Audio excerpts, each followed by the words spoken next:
ప్రియమిత్రులందరకు నమస్సులు. ఈరోజు జామీ సుబోధలో రామాయణ మహాభారతంలో ఉన్నటువంటి కొన్ని పాత్రలను వివరించాలనుకుంటున్నాను. ముఖ్యంగా ఈ వీడియోలో మహాభారతంలో ఉత్కృష్టమైనటువంటి మహోన్నతమైనటువంటి పాత్ర, అందరికీ ఆసక్తిని కలిగించే పాత్ర, అదే ద్రౌపది పాత్ర. ఆ పాత్రను వివరించాలనుకుంటున్నాను. అయితే ఈ పాత్రను మీరు ఆదరిస్తే, ఈ వీడియోని మీరు ఆదరిస్తే ఇంకా ఖచ్చితంగా ఈ రామాయణ మహాభారతంలో ముఖ్యమైన పాత్రలను మీ అందరికి కూడా పరిచయం చేస్తాను. ముఖ్యంగా నేటి యువత ఈ ఉత్కృష్ట గ్రంథాలైన రామాయణ మహాభారతాలను చదవడానికి ఆసక్తి చూపడం పక్కన పెడితే సమయమే లేదంటుంటారు. మరి నేటి ఈ యొక్క ఈ సాంకేతికపరమైన పరిస్థితుల్లో వారు ఈ గ్రంథాలకు సమయమే కేటాయించడం లేదు. అందుకోసం యువతను ముఖ్యంగా ప్రబోధం చేయాలనే ఉద్దేశంతో ఈ వీడియోలు నేను అందిస్తున్నాను. మీ అందరికీ నచ్చితే ఖచ్చితంగా ఈ వీడియోను ఆదరించండి. ఇంకా మంచి మంచి పాత్రలతో నేను ఈ జామీ సుబోధలో తెలియపరుస్తాను. మహాభారతం, రామాయణం, ధర్మానికి సంబంధించినటువంటి అనేక విషయాలు అందులో ఉంటాయి. ధర్మం, న్యాయం, సత్యం ఇలాంటి మహోన్నతమైన పదాలకు విలువలను అందించే ఇతిహాసాలు ఇవి. ధర్మం అంటే ఆచరింపదగ్గది. మరి ద్రౌపది పాత్రలో ధర్మం ఎక్కడుంది? ఖచ్చితంగా ఉంది. ఆచరింపదగ్గ ధర్మం అందులో ఉంది. ద్రౌపది మాత పాంచాల రాజ్యానికి రాజైనటువంటి ద్రౌపదను కుమార్తె.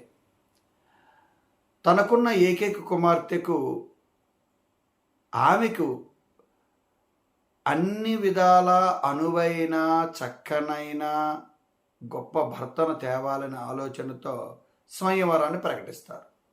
ఆ స్వయంవరానికి అనేక మంది యువరాజులు, రాజ్యాధినేతలు, విశేషమైన వీరాది వీరులు కూడా ఆ స్వయంవరానికి వెళతారు. వారిలో దుర్యోధనుడు, దుశ్శాసనుడు, కర్ణుడు, అలాగే అనేక మంది మహాశక్తివంతులు కూడా వెళతారు.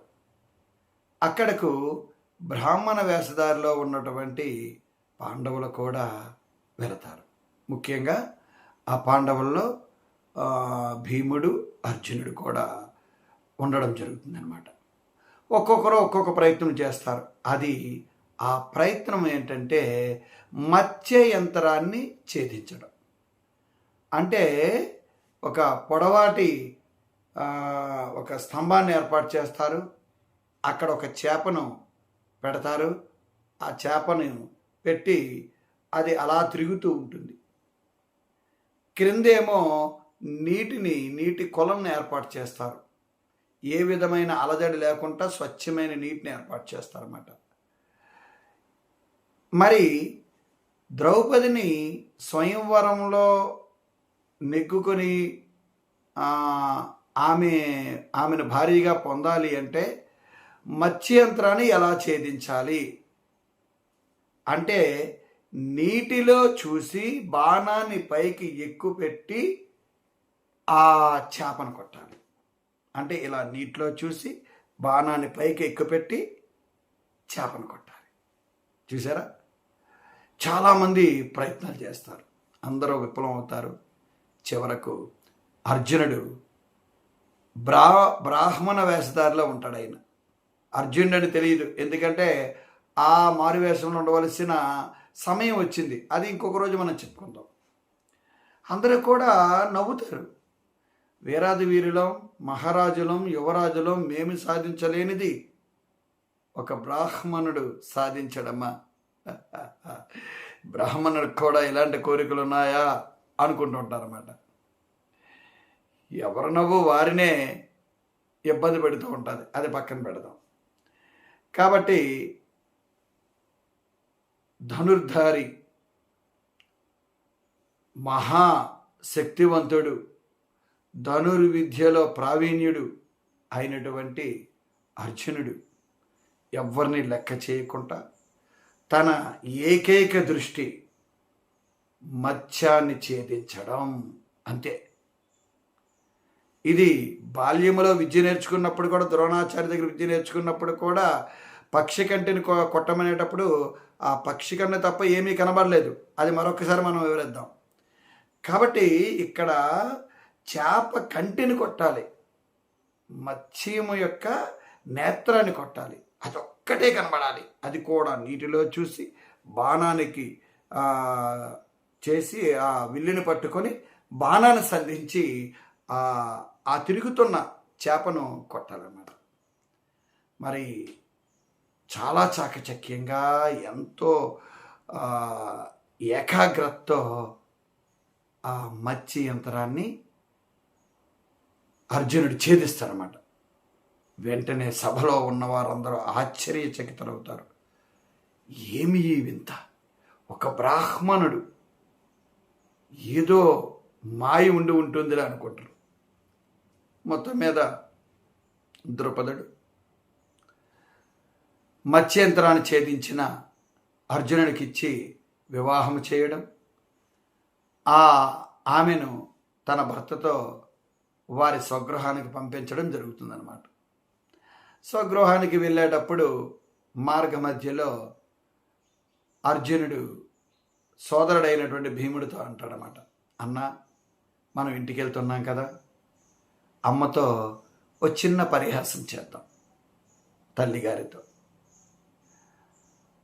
అమ్మ, మేము భిక్ష తెచ్చాం, ఏం చేయమంటావు అని అడుగుదాం. అనగానే భీముడు, తమ్ముడు, పరిహాసం పనికిరాదు, తప్పు అంటాడు. ఏముంది, అమ్మతో సరదాగా కదా అంటుంటాం మనం, ఏం పాంచాలి, అలా అనొచ్చా అని ద్రౌపదిని అడగడం జరుగుతుంది. అంటే ద్రౌపదికి మరో పేరు పాంచాలి అనే ఉందని మనందరికీ తెలుసు. అంటే పాంచాల రాజు కుమార్తె పాంచాలి అనమాట. అయితే సరే మీ ఇష్టం అనడం జరుగుతుంది ద్రౌపది. అలా ఆమె ఎందుకంది, అలా అనడానికి కారణం ఏమిటనేది కూడా మనం ముందు కథలో చూస్తాం. ఇంటికి వెళతారు, ద్వారబంధం అదే గడపకు ముందే నిలబడి, అమ్మా, మేము భిక్ష తెచ్చాం, ఏం చేయమంటావు, ఒక అరుదైన భిక్ష తెచ్చాం, మమ్మల్ని ఏం చేయమంటావు అని అర్జునుడు అనగానే, కుంతీమాత పనిలో ఉంటూ, నాయనలారా, 5గురు సమానంగా పంచుకోండి అని సాధారణంగా ఆమె, వాళ్ళు మారువేషంలో భిక్షాటను తీసుకువచ్చి ఆహారాన్ని ఎలా పంచుకుంటారో అదేవిధంగా చెప్పడం జరిగింది. అందరూ ఇక్కడ భీముడు, అర్జునుడు, ద్రౌపది నిర్ఘాంతపోతారు. ఇప్పుడు ఎలా అని వెంటనే కుంతీమాత బయటకు వచ్చి, అయ్యో పొరపాటు జరిగింది అనడం జరుగుతుందన్నమాట. అలా ఆ సమయానికి ధర్మరాజు, నకులుడు, సహదేవుడు కూడా వచ్చి ఈ యొక్క విషయం చెప్పగానే వాళ్ళు కూడా మదన పడతారు. ఏంటి ఏంటి అర్జున, ఇలాంటి పరిహాసం, అమ్మ చూడకుండా ఈ అందరినీ పంచుకోమని చెప్పడం జరిగింది, ఇప్పుడు ఎలా, అలా చెయ్యకపోతే తల్లి మాటను మనం ధిక్కరించిన వాళ్ళు అవుతాం, అలా చేస్తే ఇదేదో మహాపాపంగా భావించవచ్చు, ఇప్పుడు దీని కర్తవ్యం ఏమిటి, కృష్ణ పరమాత్మ ఎక్కడున్నారో ఏమిటో, ఈ సమయంలో ఆయన ఇక్కడే ఉండాలి కదా అని అనుకునేటప్పటికీ కృష్ణ పరమాత్ముడు రావడం జరుగుతుంది. వెంటనే కృష్ణ పరమాత్మను చూసి అందరూ చేతులు జోడించి, పరమాత్మ ఏమిటి మీ లీల అనగానే వెంటనే ఆయన, ఇది ధర్మమే అంటాడు. ఇదేంటంటే ధర్మం, ఒక్క స్త్రీని 5గురు సమానంగా పంచుకోవడం ఏమిటి, అంటే సమానంగా సంసారం చేయడం ఏంటి, 5గురికి భారీగా ఎలా అవుతుంది, ఒక స్త్రీ 5గురికి భారీగా కావాలి, ఒక స్త్రీకి 5గురు భర్తలు కావాలి, మరి ఇది ధర్మం ఎలా అవుతుందంటే ధర్మమే. ఈమె పూర్వకాలంలో ఒక యువతగా ఉన్నప్పుడు ఈమె పరమేశ్వరునికి ప్రసన్నం చేసుకోవడానికి ఘోరమైన తపస్సు చేయడం జరిగింది. ఆ తపస్సుకు మెచ్చి పరమేశ్వరుడు ప్రత్యక్షమయ్యి ఏమి కోరిక కావాలి చిన్నారి అని అడగగానే ఆమె ఒక అద్భుతమైన కోరిక కోరింది. అదేంటంటే, ఈ ముల్లోకాల్లో ధర్మనిరతుడు, సత్యవంతుడు, అదేవిధంగా మహాబలశాలి,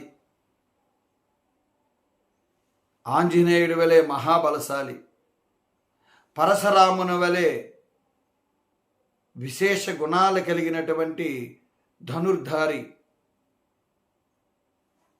ఈ ముల్లోకాల్లోనే అందగాడు, అదేవిధంగా మిక్కిలి సహనం కలిగినవాడు, ఇన్ని గుణాలు కలిగిన భర్తని ఇవ్వాలని కోరడం జరుగుతుంది. అప్పుడు పరమేశ్వరుడు, ఇన్ని సుగుణాలు ఒక వ్యక్తిలో ఉండవు, 5 వ్యక్తుల్లో తరువాత జన్మలో నీకు నేను అందివ్వగలను అని వరము ఇచ్చి తదాస్తు అంటారన్నమాట. ఆ వరాన్ని ఈ విధంగా కుంతీమాత, మా మేనత్తైన కుంతీమాత నోటి ద్వారా పలకడం జరిగిందనమాట. అదేవిధంగా తల్లితో అపహాస్యం చేయాలని అర్జునుడి కోరిక కూడా కలగడం పరమేశ్వరుని యొక్క కటాక్షమే. ఇందులో ఏ విధమైన అధర్మం లేదు, ధర్మమే ఉంది.